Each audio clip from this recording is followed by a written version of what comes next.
really young team last season. Was it fun to coach as a team? To coach a team that young and just see them mature as the season goes along. Well, I think it'll be fun as they continue to grow, and I look back upon their freshman year and see them grow from where we were. But it was fun because our guys are constantly working hard, trying to improve, trying to get better.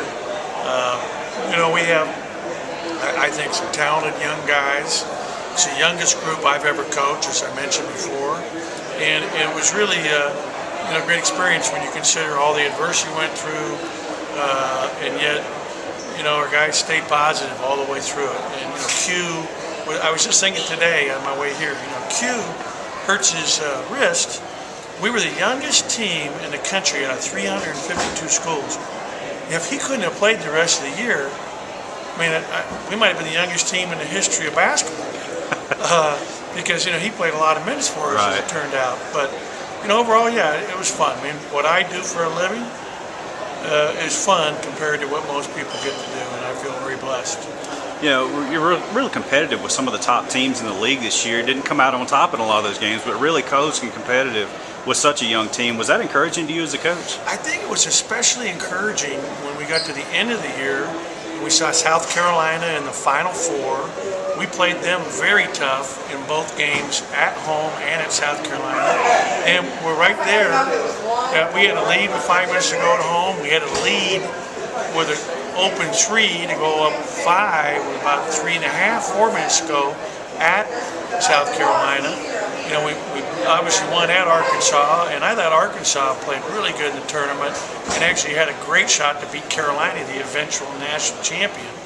We played Florida, where we had the game tied with less than 2 minutes to go. It's never, you never feel good after a tough loss or a close loss, but yet you could see how close we were with some really good teams and teams that really finished their seasons very, very strong. How did Abdul handle just not being able to play last year? Just how did he handle that with his attitude and everything? I know he only got to practice with you guys. And how much are you looking forward to actually getting him out on the court next year? Well, I think he handled it great. It was obviously a big disappointment when we finally determined that he would not be cleared to play in the fall, and that he couldn't even practice till December. But he handled it great. He's very, very mature, and I thought that when he started to practice with us, you could see, we think he's going to be a really big addition for us a year from now and make us a better team. I'm really excited for him because he's a great kid and an extremely hard worker. And the thing I love most about Abdul, he has a motor. He is self-driven, and that's really fun to coach. Yeah, I know you're bringing in Nick and Keyshawn this summer. Just what do they bring? What are you expecting to see out of them when you bring them onto the team? Well, I think they're both going to be good players. Nick is one of the most highly recruited players, in the country going into this year, and had a lot of options that he could have, gone to. And so we feel very fortunate that he chose to stay home and join his brother and be part of the family tradition of Mississippi State. But I think he will be an immediate impact player. Keyshawn had a lot of injuries this year with his foot. At one point, we thought he was going to be done for the year and maybe need surgery, and he was ended up able to come back. But we think he's going to be a good player. He has a really good body for a kid entering college. He's already 235 pounds, 6'8", good build. I think we can really help him develop and build on that. I think in time he'll be a good player. With Garrison going elsewhere now, that opens up a scholarship, obviously. Do you plan to use that in this year's recruiting, or are you going to save it for next year? That remains to be seen. We were obviously very disappointed the way things worked out with Garrison, but wish him well in his future endeavors. But that remains to be seen how that scholarship or when that will be used. It's kind of based on, what kind of opportunities we have to get a player we feel can fill that spot best. But if you find the right player in this time, you'll go ahead and use that? We would. Okay. Obviously, looking back at your past, that third year has kind of been the year for you, in previous stops. What are you expecting to see out of this year's team in year 3 in Starkville? We expect to be much improved over last year with the nucleus basically returning and adding some good pieces to that nucleus, like Abdul, like Nick, like Keyshawn. I feel like we'll be improved a year from now.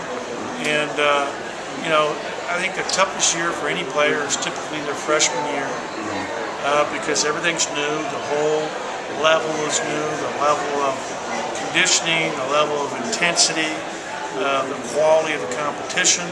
Now all these freshmen were here and got a chance to play a lot of minutes as freshmen. They have an understanding what it's about now. And so the key is what we do between now and when we start it back up in terms of this off-season and improving and really working hard with our development in the off-season program. And our players just really being motivated to being the very best they can be.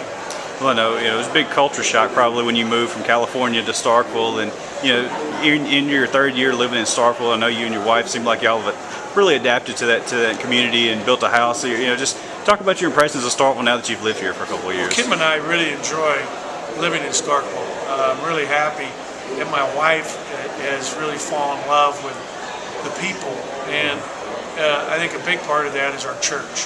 We attend Crosspoint Church, and my wife loves our church and loves the Bible study group she's involved with, teaching Sunday school.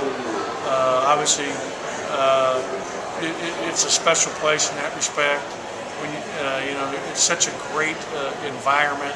But we like the small town atmosphere. I mean, I take about 6-7 minutes to drive from home to work, and there's not many places in the country that you can say that. We complain about traffic in Starkville. We got to wait, at a light for more than a minute. So it's a good problem to have. But the main thing is the people are so nice. It's a college town, which I really enjoy.